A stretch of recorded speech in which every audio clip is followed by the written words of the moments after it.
Tu étais tellement soulagé d'arriver en Suisse, d'être enfin dans un pays sûr. Avant, tu connaissais pas la Suisse, mais on t'a appris que c'est le pays des droits de l'homme, du sérieux, de la ponctualité.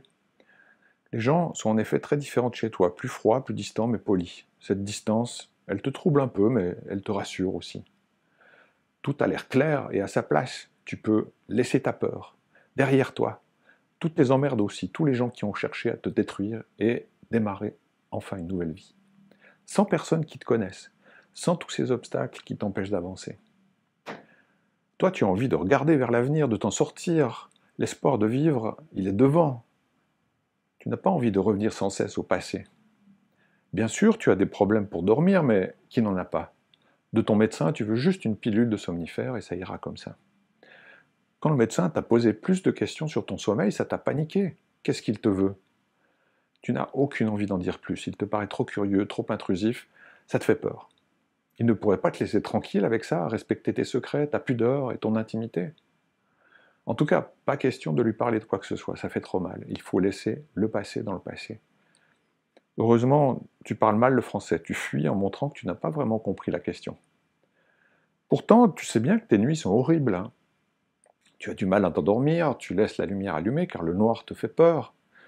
Et quand enfin tu as trouvé le sommeil, tu te réveilles au milieu de la nuit en sueur avec le cœur qui bat la chamade et tu sais à peine où tu es. Encore un de ces cauchemars effrayants où ta vie est en danger. Même maintenant que tu parles avec ton médecin, tu restes sur tes gardes, comme si à tout moment quelque chose de grave pourrait arriver. Tu crains le moment où il va te demander de te déshabiller, un moment comme beaucoup d'autres qui rappellent le souvenir de ce qui t'est arrivé. Tu fais attention à ne jamais te trouver seul avec un homme dans les couloirs du foyer. Tu ne sors pas seul le soir. Tu ne regardes plus les films violents à la télé. Derrière toi, dans le cabinet du médecin, la sonnerie de la porte d'entrée retentit et une personne entre pour s'installer dans la salle d'attente. Tu sursautes, les gens parlent trop fort. Tout à coup, ça arrive comme un blanc dans ta tête. Tu n'arrives plus à entendre les questions du médecin. Des images viennent devant toi, comme des bouts d'un film. Tu as l'impression d'y être, de revivre ce moment horrible. Ton cœur va vite. Tu as des sueurs froides, une boule au ventre. Tu as envie de partir en courant. En même temps, ton corps ne semble pas obéir.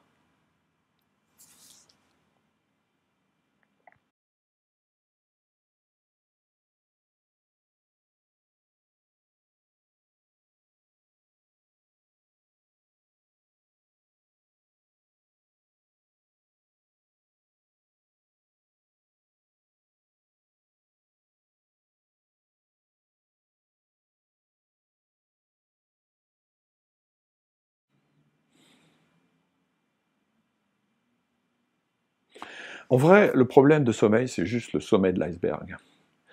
Tout a changé dans ta vie, ton monde a changé, et toi aussi, tu n'es plus la même. Tu ne te reconnais plus.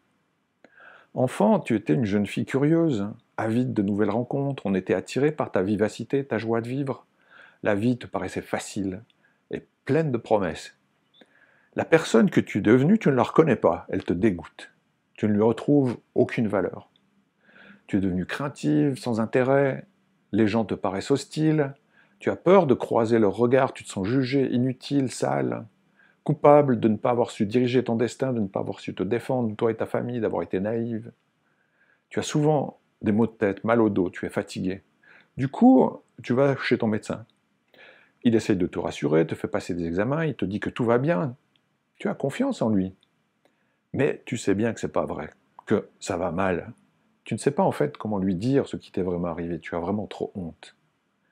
Tu étais une personne posée, tu es devenu complètement à la merci de tes sautes d'humeur. Le plus souvent, tu es triste, atone, sans aucune envie, mais toujours tendu, toujours sur tes gardes, à sursauter au moindre bruit. Et tout à coup, sans que tu saches vraiment pourquoi, tu te mets en colère, débordé par un sentiment d'injustice et de rage, désespéré. Tu n'en peux plus de vivre, tu cherches un soulagement immédiat que tu trouves parfois en te scarifiant les avant-bras. Ton mal-être se répercute sur le lien avec ton mari et tes enfants. Tu ne sais plus comment être avec d'autres personnes, comment leur parler. Tu ne te sens pas bien, même avec ceux et celles que tu aimes. L'intimité sexuelle, elle te dégoûte, et le moindre geste de tendresse de ton mari fait revenir ces souvenirs horribles. Même les bisous de tes enfants deviennent insupportables.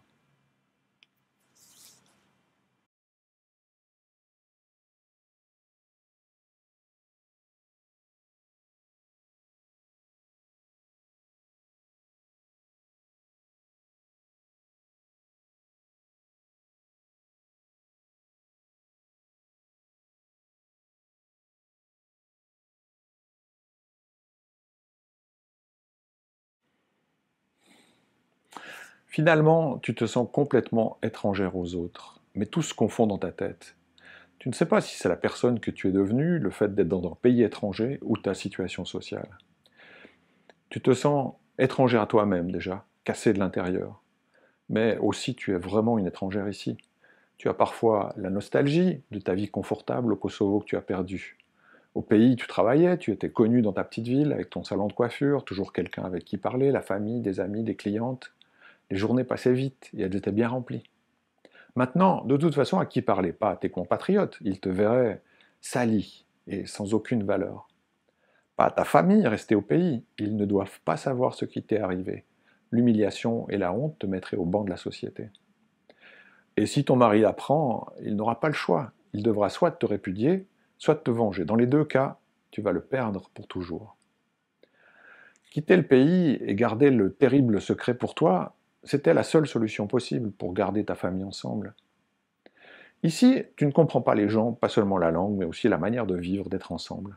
À part ton mari, tes enfants, tu ne connais personne, personne à qui discuter. En plus, la vie est tellement différente, tellement tranquille, tellement sûre.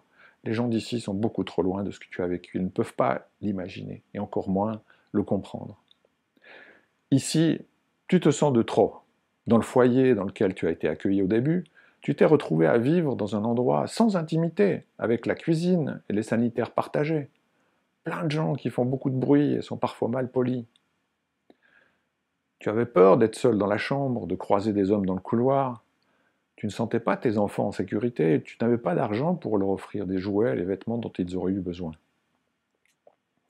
Aujourd'hui, chaque jour est une épreuve et te rappelle la vie d'avant qui te manque terriblement. Au service d'immigration, tu as dû raconter ton histoire plein de fois à des employés dubitatifs et impatients.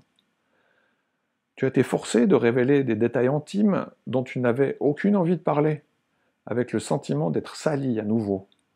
Tout ça, ça a été comme gratter une plaie encore ouverte, beaucoup de douleur et la vraie confirmation que tu ne vaux plus rien. Tu attends la réponse pour ton permis et tu as peur. La semaine dernière, une autre famille au foyer a une réponse négative. Tu te demandes qu'est-ce que tu ferais à leur place. Plutôt disparaître que de retourner au pays. Toi, tu aimerais seulement avoir la paix, disparaître dans un endroit où on te laisse tranquille et où tu sois en sécurité. Déjà qu'on t'aide à résoudre tous ces problèmes administratifs qui t'ont complètement dépassé, suivre les factures, l'incertitude du renvoi et l'absence de revenus stables.